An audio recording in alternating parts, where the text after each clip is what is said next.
নাস্তিকতা এবং যারা নাকি বিশেষ করে ফ্যাসিস্ট, খুনি, চাঁদাবাজ, এদের দৌরাত্ম্য বাংলা জমিনের শেষ। আলেম ওলামার বাংলা আজকে মাটি তৈরি হয়েছে, আমাদের আওয়াজ তুলতে হবে, ইমামদের ইজ্জত রক্ষা করতে হবে, খতিবদের ইজ্জত রক্ষা করতে হবে।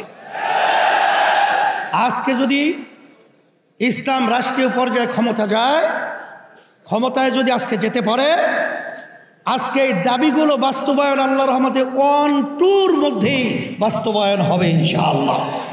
5ই আগস্ট 2024 বাংলাদেশে যে অভ্যুত্থান হয়েছে, এই অভ্যুত্থানের মাধ্যমে এখন বাস্তবতা হলো যে ইমাম এবং খতিব সহ সম্মানিত যারা রয়েছেন তাদের আজকে দ্ব্যর্থহীন কণ্ঠে স্বাধীনভাবে আজকে কথা বলার, আলোচনা করার একটা পরিবেশ আল্লাহর রহমতে তৈরি হয়েছে। আজকে যে আমাদের দাবিগুলো নিয়ে এখানে সম্মেলন হচ্ছে, আমার মন বলছে যে আল্লাহর রহমতে সারা বাংলাদেশে সফর করার পরে 53-54 বছরে আমাদের দেশে ইসলামের পক্ষে ওলামায়ে কেরামদের আজকে তাদের পক্ষে যে মাঠ তৈরি হয়েছে, এ মাঠ কিন্তু আগে 53 বছরে আমরা দেখি নাই। এখন আমাদের এই দাবিগুলো বাস্তবায়নের জন্যে আমাদের আজকে শপথ দিতে হবে, প্রতিজ্ঞাবদ্ধ হতে হবে যে এই বাংলাদেশে শতকরা 92 জনের মধ্যে মুসলমান বসবাস করে। এই দেশের ভিতরে ওলামায়ে কেরাম, বাংলাদেশের রাজধানী ঢাকাকে বলা হয় মসজিদের নগরী। এই দেশের ভিতরে বুলন্দ আওয়াজ থাকবে ওলামায়ে কেরামদের, ইমামদের, খতিবদের। এই দেশের মধ্যে আর নাস্তিকতা এবং যারা নাকি বিশেষ করে ফ্যাসিস্ট, খুনি, চাঁদাবাজ, এদের দৌরাত্ম্য বাংলা জমিনের শেষ।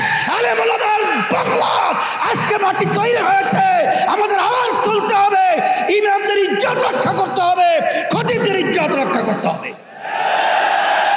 আজকে যদি ইসলাম রাষ্ট্রীয় পর্যায়ে ক্ষমতায় যদি আজকে যেতে পারে, আজকে এই দাবিগুলো বাস্তবায়ন আল্লাহর রহমতে 1-2 মধ্যেই বাস্তবায়ন হবে ইনশাআল্লাহ। আর আমি যেটা লক্ষ্য করেছি, যদি আজকে আমরা একতাবদ্ধ হয়ে ইসলামের আওয়াজকে আমরা বুলন্দ করতে পারি, তাইলে বিগত দিনে আমাদেরকে যারা বারবার বোকা পেয়ে ধোঁকা দিয়ে আমাদেরকে ক্ষমতার সিঁড়ি হিসেবে ব্যবহার করে, বারবার ওরা যে আমাদেরকে নিয়ে যে অপমান অপদস্থ করেছেন, আলেম ওলামাদেরকে, ইমামদেরকে যেভাবে নির্মমভাবে বিভিন্ন কেস, মামলা, হয়রানি, গুম, খুন, এটা আল্লাহর রহমতে আর দেখতে হবে না। সেই হিসাবে আজকে আমি বিশেষ করে যারা নাকি জাতীয় নেতৃবৃন্দ রয়েছেন, সম্মানিত ওলামায়ে কেরাম রয়েছেন, ইমাম, খতিব সম্মানিত যারা রয়েছেন, আমি সকল গুদার আহ্বান জানাচ্ছি, আসেন আজকে বাংলাদেশের ভিতরে যে মাঠ পরিবেশ তৈরি হয়েছে, ইসলামের পক্ষের মাঠ আল্লাহর রহমতে তৈরি হয়েছে, সেটাকে আমরা বাস্তবায়নের জন্যে আমি সকলকে উদাত্ত আহ্বান জানিয়ে, আর এত সুন্দর একটা জাতীয় মানের প্রোগ্রাম আপনারা করায় আপনাদের সকলকে আমি ধন্যবাদ জানাচ্ছি। আমিও আপনাদের সাথে আল্লাহ যদি কবুল করেন খাদেম হিসাবে আপনাদের এই দাবিগুলো বাস্তবায়নের জন্যে আল্লাহর রহমতে আমরা চেষ্টা করব। আল্লাহ কবুল করুন। সবাই ভালো থাকেন। আমি দোয়া করি, দোয়া চাই আল্লাহ যেন আমাদের সকলকে দুনিয়া বা আখিরাতে সর্বদিক থেকে কল্যাণের ব্যবস্থা করে দেয়।